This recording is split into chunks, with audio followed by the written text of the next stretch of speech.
नमस्कार दोस्तों। स्वागत है आप सबका डीपी एजुकेयर के इस यूट्यूब प्लेटफॉर्म पर। और मैं स्वागत करता हूं आप सभी का, अभिनव श्रीवास्तव। दोस्तों, आज मैं आपके बीच उपस्थित हूं एक ऐसे प्रश्न, एक ऐसे विषय को लेकर के जो निश्चित तौर पर आने वाले समय में भारत की प्रतिष्ठा, भारत की उपलब्धियों में एक और सितारा जड़ने वाला है।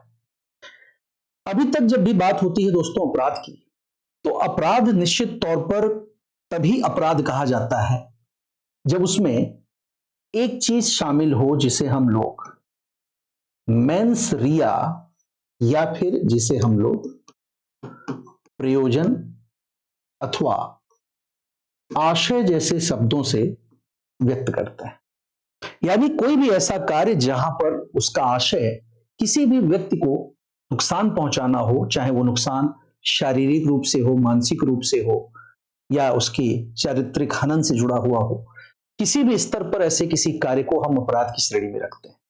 लेकिन अपराध तभी अपराध कहा जाता है दोस्तों जब उसके पीछे ऐसा ही कोई आशय शामिल हो।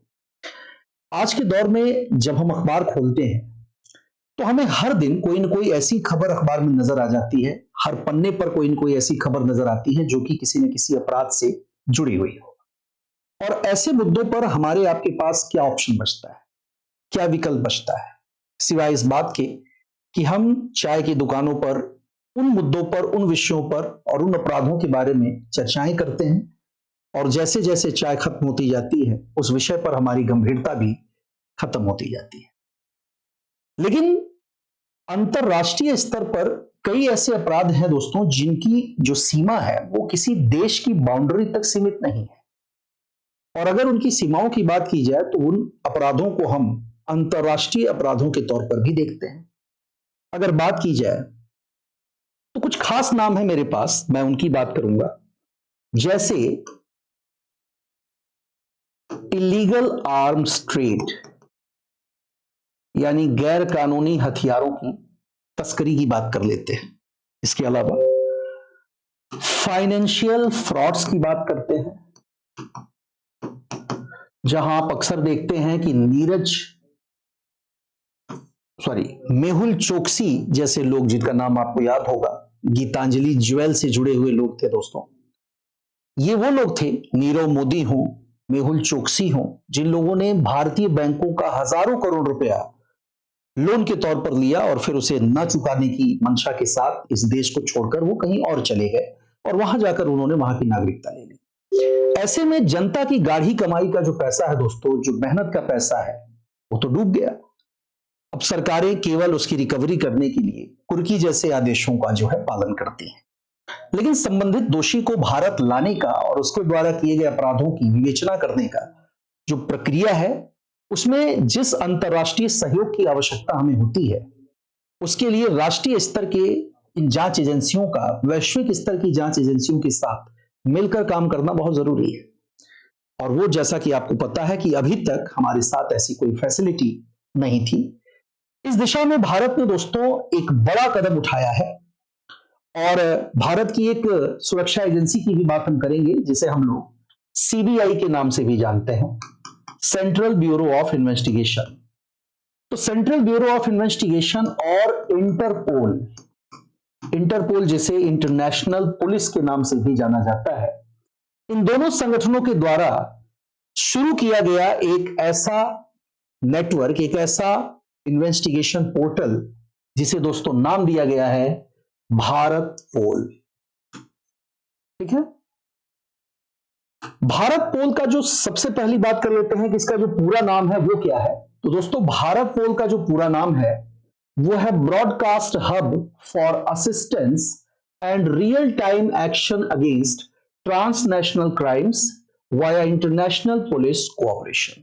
यानी कि ऐसे अपराध जो किसी एक देश की सीमा तक सीमित नहीं है, ऐसे अपराधों की जांच करने के लिए, न केवल जांच करने बल्कि त्वरित जांच करने के लिए हम लोग अब एक अंतरराष्ट्रीय स्तर पर ये एक इनिशिएटिव के तौर पर देखा जाना चाहिए, जहां इंटरपोल जैसी एजेंसियों के साथ हम कोऑपरेट करेंगे और हम ट्रांसनेशनल बाउंड्रीज, यानी कि भारत की सीमा से बाहर होने वाले अपराध या फिर भारत में होने वाले अपराध जिसके लिए जिम्मेदार व्यक्ति भारत से बाहर जा चुका है, उन लोगों को कानून के शिकंजे तक पहुंचाने के लिए यह अंतर्राष्ट्रीय स्तर पर किया गया एक गठजोड़ है, जिसे हम लोग भारत पोल पोर्टल के नाम से जानते हैं।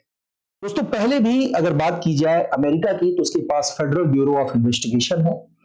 बात की जाए अगर इंग्लैंड की, ब्रिटेन की, तो उनके पास स्कॉटलैंड यार्ड है। बात करते हैं अगर हम लोग यूरोपियन की यूनियन की, तो वहां पर जो है आपको पता इंटरपोल है, लेकिन अभी तक भारत में ऐसा कोई नेटवर्क नहीं था जो ट्रांसनेशनल जो इंक्वायरीज हैं उस तरह के कार्यों को बेहतर ढंग से संपादित कर सके। और इसी दिशा में गृह मंत्री अमित शाह के द्वारा जो है इस भारत पोल का उद्घाटन किया गया है। तो भारत पोल क्या है, चलिए समझते हैं। कह रहा है कि due platform for police assistance, यानी कि ये पुलिस की सहायता करने के लिए बनाया गया एक नया प्लेटफॉर्म है। दोस्तों, सबसे बड़ी बात यह कि इसमें जिनकी सबसे ज्यादा मदद होगी वो है दोस्तों हमारी रीजनल पुलिस, यानी कि यहां पर क्षेत्रीय अलग अलग राज्यों की स्टेट पुलिस को मौका मिलेगा कोऑपरेट करने का इंटरनेशनल पुलिस को, यानी कि इंटरपोल को, और उसके साथ मिलकर हम इन अपराधों की जांच निष्पक्षता के साथ कर पाएंगे। Union home minister Amit Shah on Tuesday launch the Bharat pol portal to facilitate faster international assistance for agencies and speed up investigation. जैसा मैंने आपको बताया कि इसका जो मेन उद्देश्य है दोस्तों, वो इस प्रकार की जांच प्रक्रिया को तेजी से आगे बढ़ाना और त्वरित न्याय की जो अवधारणा हमारी है उस अवधारणा को चरितार्थ करना ही इसका मूल उद्देश्य है। कि न्याय देर से अगर मिला तो देर से मिले हुए न्याय का फिलहाल कोई अस्तित्व नहीं रह जाता है। जैसा आपको नाम मैंने बता ही दिया कि broadcast hub for assistance and real time action against transnational crimes via international police cooperation. ये क्या है दोस्तों? तो a platform which integrates CBI, which is the National Central Bureau Investigation agency है। ये एक नोडल एजेंसी है और ये इंटरपोल के साथ मिलकर के कार्य करेगी with state law enforcement agencies and the centre for sharing information on fugitives, यानी कि जो भगोड़े अपराधी हैं उनसे जुड़ी जानकारी को भी हम अब इस तरह की अंतर्राष्ट्रीय जांच एजेंसियों की मदद से साझा कर पाएंगे और उनके खिलाफ प्रत्यर्पण संबंधी अगर कोई कार्यवाही आवश्यक है तो उस कार्यवाही को भी तेजी के साथ अंजाम दिया जा सकता है। इससे बदलेगा क्या दोस्तों? तो इससे बड़ी बात है कि क्या बदलेगा। सबसे पहली बात कि स्टेट और यूटीज जो है हमारे, यानी कि जो राज्य और केंद्र शासित प्रदेश हैं, उनकी पुलिस जो है अब सीधे सीबीआई के माध्यम से अंतरराष्ट्रीय पुलिस का सहयोग प्राप्त करने के संबंध में अपनी जो है आवेदन दे सकती है अलग अलग राज्यों की। The portal available on CBI website, यानी कि ये पोर्टल जो है वो सीबीआई की वेबसाइट पर भी अवेलेबल है। Will allow front line police officers to easily and promptly request international assistance from 195 Interpol members. यानी ये भी महत्वपूर्ण है दोस्तों कि इंटरपोल में इस समय कितने सदस्य हैं? तो 195 सदस्य देश हैं इंटरपोल के। इसका मतलब है कि इंटरपोल की मदद से हम दुनिया के 195 देशों में अगर भारत में किए गए किसी भी अपराध के लिए जिम्मेदार व्यक्ति मौजूद है तो उसके खिलाफ हम काउंसलर प्रोसेस को तेजी से आगे बढ़ा पाएंगे। सबसे बड़ी बात ये कि ये एक मौका भी है इस चीज का कि हम इससे ग्लोबल जो नॉर्म्स हैं हमारे, जो वैश्विक स्तर पर अलग अलग देशों में कानून हैं, उनसे भी हम परिचित हो पाएंगे और उस आधार पर एक मौका मिलेगा हमें कंपैरिजन करने का कि भारत में जो कानून प्रचलित हैं इन कानूनों की तुलना में क्या उनमें और मजबूती से संशोधन करने की आवश्यकता है। और अगर हम ये कर पाते हैं तो निश्चित तौर पर ये भारत की अंतर्राष्ट्रीय साख को, भारत की अंतर्राष्ट्रीय प्रतिष्ठा को बढ़ाने का काम करेगा। 3 बातें यहां पर हैं जो हमें नोट कर लेनी है। पहला, the entire process will become paperless and faster now. पहली बात कि पर्यावरण की दृष्टि से भी ये इनिशिएटिव बहुत कारगर है क्योंकि ये प्रक्रिया पूरी तरह से पेपरलेस है, यानी पर्यावरण सुरक्षा का भी इसमें पूरा ख्याल रखा गया। पूरी तरह से इस प्रोसेस को डिजिटलाइज किया गया है दोस्तों, यानी कि डिजिटल तरीके से ही ये इंटरोगेशन होगा। It will enable easy drafting on red notice request and other notices of Interpol, यानी कि चाहे वो रेड कॉर्नर नोटिस हो या कोई और भी ग्रे कॉर्नर नोटिस की बात की जाए, इस तरह के नोटिस या अलग अलग कलर कोड से जो नोटिस जारी की जाती है उन नोटिस के आधार पर त्वरित ढंग से कार्यवाही करने का भी प्रावधान इस पोर्टल में किया गया है। और तीसरी बात, it will provide access to documents, templates and training resources, enhancing the capability of frontline officers to conduct probes। यानी कि जो भी शर्तें हैं, जो नियम हैं, उसमें भी काफी तेजी आएगी। ये सारी बातें जो है इस कानून के अंतर्गत मौजूद होंगी। Link CBI with all law enforcement authorities in India, यानी कि सीबीआई को जो है भारत में जितने भी लॉ इन्फोर्समेंट या कानूनों के प्रवर्तन से जुड़ी संस्थाएं काम कर रही हैं, उन प्रवर्तन से जुड़ी संस्थाओं के साथ भी कोऑपरेट करना इस पोर्टल के अंतर्गत संभव हो पाएगा। Interpol notice rapid secure and structured transmission of request for Interpol notice, यानी इंटरपोल से रिलेटेड किसी भी नोटिस पर त्वरित कार्रवाई हो पाएगी और इंटरपोल से भी हम मदद ले पाएंगे।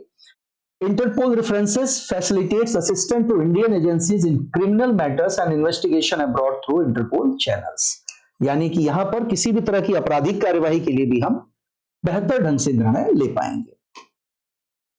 दूसरी बात कि Shah launches Bharat pol for international police assistance, जैसा कि मैंने बताया कि इसका जो फायदा है वो इस रूप में हमें मिलेगा और it will streamline the processing of all request for international assistance through Interpol. जैसा आप देख रहे हैं, इसका जो मेन पर्पस है वो यही है कि किस तरह से भारत के अलग अलग स्टेट्स की जो एजेंसीज हैं, जो इन्वेस्टिगेशन एजेंसीज हैं, वो कोलैबोरेट कर पाए इंटरपोल के साथ, इंटरनेशनल एजेंसीज के साथ। ये इसका एक मेन मोटिव होगा। ये स्टेट पुलिस है और दुनिया भर में हम 195 से भी ज्यादा देशों के साथ द्विपक्षीय जानकारी को भी साझा कर पाएंगे। ठीक है, एक चीज और जो यहां पर महत्वपूर्ण है दोस्तों कि ग्लोबल लेवल पर अगर बात करें टेक्नोलॉजी की, तो टेक्नोलॉजी का इस्तेमाल भारतीय पुलिस की तुलना में आप देखेंगे कि पश्चिमी देशों की या यूरोपीय देशों की जो पुलिस है, वहां की जो सिक्योरिटी एजेंसीज हैं, जो जांच एजेंसीज, इन्वेस्टिगेशन एजेंसीज हैं, वो तकनीक का प्रयोग बड़े और व्यापक स्तर पर करती हैं। हालांकि आप इस बात से परिचित हैं दोस्तों कि ह्यूमन जीनोम प्रोजेक्ट जो है ये चलाया जा रहा है और इस ह्यूमन जीनोम प्रोजेक्ट के अंतर्गत आप जानते हैं कि हम लोग मानव जीनोम के आधार पर उसकी आइडेंटिफिकेशन या उसकी पहचान का भी कार्य कर सकते हैं। तो ह्यूमन जीनोम प्रोजेक्ट की ही सहायता से कहीं ना कहीं एक ह्यूमन से रिलेटेड बायोमेट्रिक डेटाबेस का भी निर्माण किया जा रहा है और इस बायोमेट्रिक डेटाबेस की मदद से हम इंस्टेंटली यानी कि तात्कालिक ढंग से अपराधियों की पहचान सरलतापूर्वक कर पाएंगे। अब इससे फायदे क्या क्या हो सकते हैं? तो दोस्तों सबसे बड़ी बात यह है कि इससे हम मल्टी ज्यूरिसडिक्शनल जो प्रक्रिया है हमारे यहाँ, यानी कि एक से जो ज्यादा या यूं कह सकते हैं कि एकाधिक जितनी भी आपकी न्यायिक क्षेत्र से जुड़ी पूछताछ या उससे जुड़ी कार्यवाही है, उस कार्यवाही में हम एआई और डाटा एनालिटिक्स का प्रयोग व्यापक ढंग से कर पाएंगे। यानी इसमें हम लोगों ने दो चीजों को ऐड किया है, एक आर्टिफिशियल इंटेलिजेंस को और दूसरा हमने जो चीज इसमें जोड़ा है वो है दोस्तों डाटा एनालिटिक्स, यानी तकनीक का पूरा प्रयोग यहां पर किया जाएगा। और इसीलिए मैंने आपसे भी पीछे कहा कि ये पूरी प्रोसेस जो है वो पूरी तरह से डिजिटल है और अगर भारत इस कोलैबोरेशन प्रोग्राम को सही ढंग से संचालित कर पाता है तो आने वाला समय, आने वाली पीढ़ी कहीं से भी भारतीय जांच एजेंसियों की जो विश्वसनीयता है, उनकी जो जांच रिपोर्ट की प्रामाणिकता है, इस पर कहीं से कोई संदेह करने का जो मौका है वो नहीं रह जाता है। आप देख सकते हैं कि सेंट्रल ब्यूरो ऑफ इन्वेस्टिगेशन, इसी ने जो है ये भारत पोल लॉन्च किया है और ये इन्वेस्टिचर जो है सेरेमनी यहां पर आप देख सकते हैं। तो गृह मंत्री अमित शाह यानी ministry of home affairs Amit Shah के द्वारा जो है इस कार्यक्रम को यानी भारत पोल को इनॉग्रेट किया गया था। ठीक है, भारत पोल पोर्टल कहा जाना चाहिए इसे। इसका इनॉग्रेशन जो है वो हमारे मंत्री ने किया था। ठीक है, ये भी देख सकते हैं what is Bharat pol portal, how does it work, तो ये आपको हमने बता ही दिया, स्पष्ट कर दिया about the Bharat pol portal. वही बातें जो अभी हमने पीछे आपके लिए दोहराई हैं वो सारी बातें आप यहां पर देख सकते हैं दोस्तों। CBI develop platform to enhance international cooperation in criminal investigation, ये पहली चीज है जो मैंने आपको बताया। और design for real time sharing of information among Indian law enforcement agencies, यानी कि सबसे बड़ी बात ये कि रियल टाइम इंफॉर्मेशन हम शेयर कर सकते हैं जिससे जांच प्रक्रिया को तेजी से आगे बढ़ाया जा सकता है। And issuing different type of colour notices, ये भी उससे जुड़ी हुई बात है। ठीक है, और लास्ट में देख लेते हैं दोस्तों, कह रहा है कि many criminals have been away from the reach of Indian agencies but by Bharat pol they will be brought under the ambit of Indian law enforcement agencies. यानी बहुत से ऐसे अपराधी हैं, जैसा कि गृह मंत्री खुद कह रहे हैं कि बहुत से ऐसे अपराधी हैं जो अपराध करके कानून की पहुंच से बाहर चले जाते हैं, लेकिन अब भारत पोल उन्हें एक कानून के अंतर्गत भारतीय सुरक्षा एजेंसियों के, भारतीय जांच एजेंसियों के शिकंजे तक पहुंचाने में कारगर होगा। Wherever they are, we will see able to start the trial and bring them back to India। यानी वो चाहे जहां भी होंगे, हम ट्रायल प्रक्रिया को तेजी से आगे बढ़ाएंगे और उन्हें प्रत्यर्पण संधियों के माध्यम से भारत लाएंगे और भारतीय कानूनों के हिसाब से उन्हें दंडित किया जा सकता है।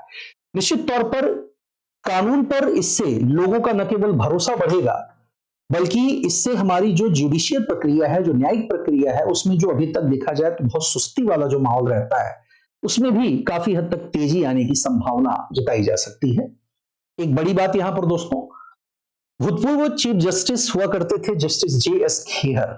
आपको याद होगा जब उनका फेयरवेल सेरेमनी आयोजित की गई थी तो उसे संबोधित करते हुए, उसे एड्रेस करते हुए वो रो पड़े, और जब वो रो रहे थे उन्होंने एक स्टेटमेंट कहा था, इस समय भारतीय न्यायालयों में, अदालतों में 3 करोड़ से भी ज्यादा केसेस पेंडिंग है। हालांकि आज की डेट में वो आंकड़ा 4 से 5 करोड़ पहुंच चुका होगा, लेकिन एक आदमी जब आपसे ये कहता है कि तुम्हें कोर्ट तक घसीटूंगा, तो ये वो धमकी नहीं दे रहा होता दोस्तों, बल्कि वो बात कह रहा होता है न्यायपालिका पर अपने भरोसे की।